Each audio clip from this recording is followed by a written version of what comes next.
Hello students, आज हम पढ़ने जा रहे हैं क्लॉज के बारे में।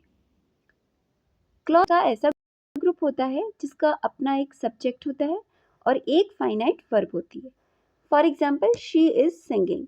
यहाँ पर शी सब्जेक्ट है और इज फाइनाइट वर्ब है। Types of clauses. Clauses 3 types के होते हैं: इंडिपेंडेंट क्लॉज, डिपेंडेंट क्लॉज और कोऑर्डिनेटिंग क्लॉजेस। सबसे पहले इंडिपेंडेंट क्लॉज। इंडिपेंडेंट क्लॉज वे क्लॉज होते हैं जो कि एक कंप्लीट आइडिया को एक्सप्रेस करते हैं और उन्हें अपना मीनिंग कंप्लीट करने के लिए किसी और क्लॉज की ज़रूरत नहीं होती। For example, I went to school, ये एक इंडिपेंडेंट क्लॉज है क्योंकि इसे अपना मीनिंग कंप्लीट करने के लिए किसी और क्लॉज की ज़रूरत नहीं है। इसी तरह she loves dancing, they are cooking dinner, ये भी इंडिपेंडेंट क्लॉज है। Dependent clause. डिपेंडेंट क्लॉज वे होते हैं जिन्हें अपना मीनिंग कंप्लीट करने के लिए मेन क्लॉज पर डिपेंड रहना होता है। ये 3 टाइप्स के होते हैं: एडजेक्टिव क्लॉज, एडवर्ब क्लॉज और नाउन क्लॉज।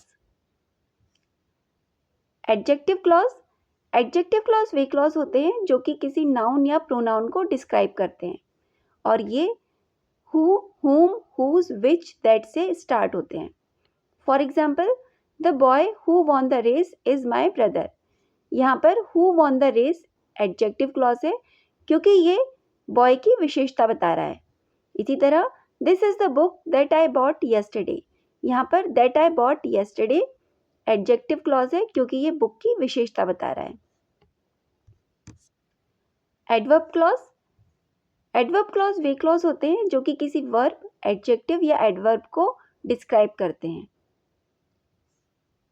और ये टाइम, प्लेस या रीजन को शो करते हैं। For example, I will call you when I reach home.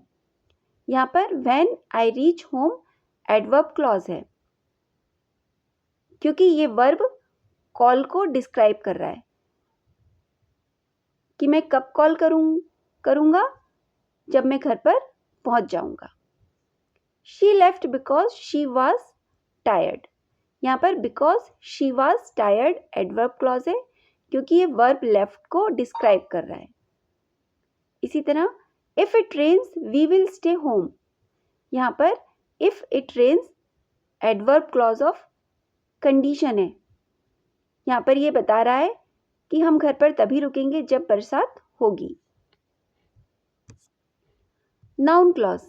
Noun clause वे होते हैं जो कि किसी सेंटेंस में नाउन की तरह एक्ट करते हैं। For example, I know that he is honest. यहाँ पर that he is honest noun clause है। नाउन क्लॉज सेंटेंस में व्हाट का आंसर देते हैं, तो यहाँ पर दैट ही इज ऑनेस्ट किस चीज का आंसर दे रहा है कि मैं क्या जानता हूं। What you did surprise everyone. यहाँ पर what you did noun clause है। The problem is that we are late. यहाँ पर that we are late noun clause है क्योंकि ये बता रहा है कि प्रॉब्लम क्या है, तो यहाँ पर जो दैट वी आर लेट है वो वॉट का आंसर दे रहा है, इसीलिए एक नाउन क्लॉज है। Coordinating clauses. कोऑर्डिनेटिंग क्लॉजेस वे क्लॉजेस होते हैं जो कि कोऑर्डिनेटिंग कंजंक्शन से जुड़े हुए होते हैं। हमने यहाँ पर कोऑर्डिनेटिंग कंजंक्शंस को फैन बॉयज से बताया है शॉर्ट फॉर्म में। यहाँ पर एफ का मतलब होता है फॉर, ए का मतलब होता है एंड, एन का मतलब होता है नॉर, बी का बट, ओ का और, वाई का येट और एस का मतलब होता है सो। ये सभी कोऑर्डिनेटिंग कंजंक्शंस हैं। For example, I wanted to play but it started raining. यहाँ पर आई वॉन्टेड टू प्ले और इट स्टार्टेड रेनिंग ये दोनों इंडिपेंडेंट क्लॉज है और बट कोऑर्डिनेटिंग कंजंक्शन है। She studied hard so she passed. यहाँ पर सो कोऑर्डिनेटिंग कंजंक्शन है जो कि 2 independent clause she studied hard और शी पास्ड को जोड़ रहा है।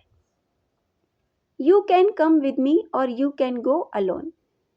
यहाँ पर 2 इंडिपेंडेंट क्लॉज है, you can come with me and you can go alone, और यहाँ पर और कोऑर्डिनेटिंग कंजंक्शन है।